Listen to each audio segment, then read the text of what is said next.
ওই মেয়েটা ঘুমিয়েছিল সেমিনারের হলে। এমন সুযোগ হাতে পেলে নষ্ট করা চলে? এই তো সুযোগ, ঝাঁপিয়ে পড়ো। মেয়েটাও সকল খিদে।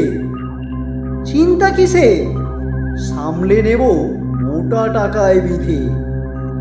মিটল খিদে, সকল নেশা, মজাও হলো বেশ। ও সাধারণ ঘরের মেয়ে, ওরেই ফেলো শেষ।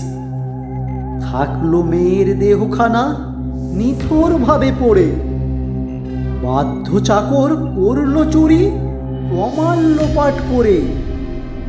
তবে একটা কথাও শুনে রেখো, দেখবো এবার শেষ। দেখেছ মোদের সংযম, কিন্তু দেখবে এবার দেশ। টানবো দড়ি, পড়বে রাজা, মাথা হবে খান খান। প্রমাণ মোরা করবই যেন নারীরাই ভগবান।